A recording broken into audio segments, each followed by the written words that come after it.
우리 김덕진 대원이 대장님 혼자 보내면 안 된다. 얼마나 마음 뿌듯하게 승낙을 하고 같이 시작을 하게 됐습니다. 대장님하고 동행을 한다고 하면 정말 반드시 성공할 것 같다, 그런 느낌이 있었고, 역시 이번에 가서 보니까 지혜롭게 등반을 하셨기 때문에 혼자 등반하기. 저 끄트머리 한 거 뭐지, 동료들과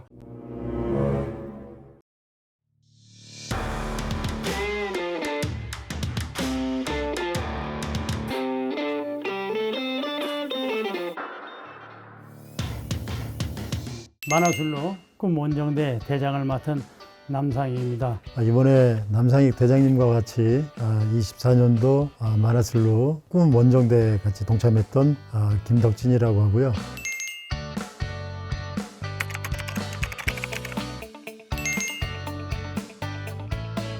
그동안은 제가 원정 대장으로서 대원들의 정상 등정을 위한 그런 등반을 했는데, 이젠 제가 정상을 가는 나만의 등반을 해보고 싶었고, 또 하나는 새로운 꿈을 한번 가져보자 해서 만들어낸 것이 이제 만화술로 선택을 하게 됐고, 그걸 등반을 하게 된 거예요. 그래서 꿈 원정대라고 시작을 했는데, 이 나이에 먹어서 함께 할 수 있는 동료가 사실은 많은 게 아니잖아요. 없잖아요. 젊었을 때는 많았지만. 그래서 고민하고 혼자 가려고 계획을 했는데, 우리 김덕진 대원이 대장님 혼자 보내면 안 된다. 같이 가야 된다. 그래서 우리 김덕진 대원이 동참을 한다고 해서 아주 얼마나 마음 뿌듯하게 승낙을 하고 같이 시작을 하게 됐습니다.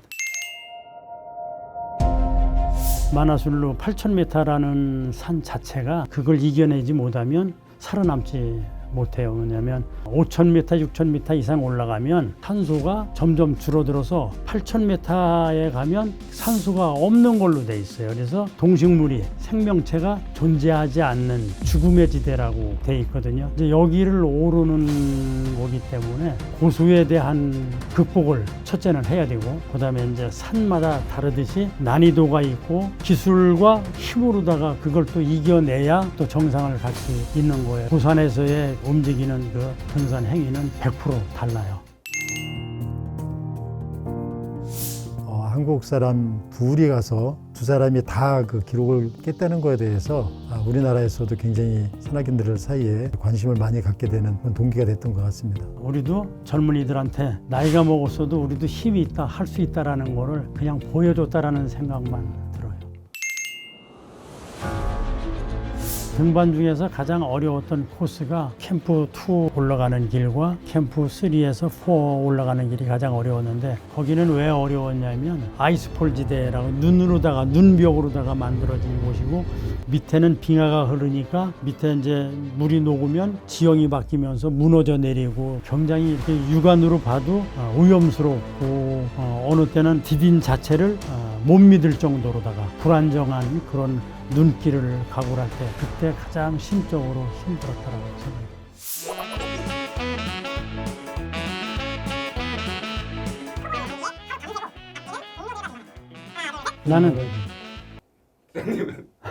나는 그 동료들과 함께 하는 등반을 하고 싶어요. 왜냐하면 물론 등반의 방법에 따라서 다르겠지만, 혼자 등반의 성공보다는 함께 등반해서 오를 수 있는 게 더 확률이 높다라고 저는 생각해요. 저는 초유 원정대장으로 갔을 때 딱 한 가지 기도를 했거든요. 성공하게 해달라, 내가 무사히 갔다 오게 해달라는 기도가 아니라 내가 대원의 생명을 결정하는 일이 없게 해달라고 기도를 했었거든요. 그런 외국산을 간다고 하는 거는 큰 희생이 뒤따를 수도 있겠다, 이런 생각이 들어서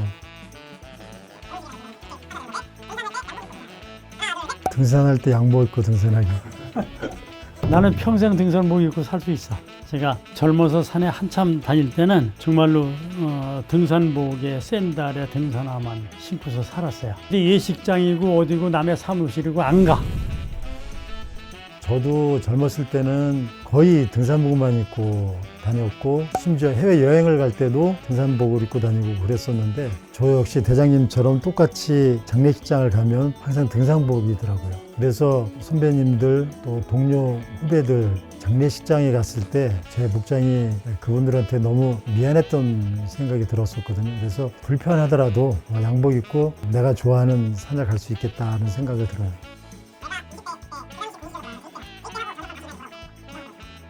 어려운 등반 두 번 산에 했지. 뭐. 무언가게. 아니 가장 어려웠었으니까 다시 하면 조금 더 그걸 바탕으로 쉽게 얻어낼 수도 있지 않을까 하는 생각도 들고 또 어려웠던 거니까 다시 한번 부딪혀보고 싶어요. 저도 마찬가지인데 근데 사실 등산 중에서는 보면 가장 어려운 것을 극복했을 때 희열을 느끼는 것도 있거든요. 제가 카시브루 2005년도 카시브룸 갔을 때 거기 등반을 가서 카시브루 1을 등정을 하고 카시브룸 2를 이제 성공을 하기 위해서 이제 등반을 했는데 그때 동상에 걸려서 손가락을 4개를 거기서 제가 잃은 건데 정상을 끝내고 하산할 때 응급처치를 해야 된다라는 생각 속에 캠프 1까지 내려왔어요. 정상에서 탈진이 돼가지고 3발짝을 못 댈 정도로 어려운 순간이 있었어요. 우리 산악인들끼리 대화 속에 그런 이야기를 하거든요. 그 산 어때? 어때라고 묻는 이유가 그 산이 아름다워? 그 산이 멋있어? 이걸 묻는 게 아니라 해냈다는 기분이 들을 수 있어? 라고 산악인들끼리 묻는 거예요. 이건 뭐냐면 산악인들의 내면의 욕구를 이야기를 하는 거거든요. 산이 거기 있어서 간다라고 쉽게 이제 평범하게 대답을 한 것 같지만 사실은 나와 싸워서 내가 정말 내 자신을 이기고 쓸만한 곳이기 때문에 산에 가는 거라는 생각이에요.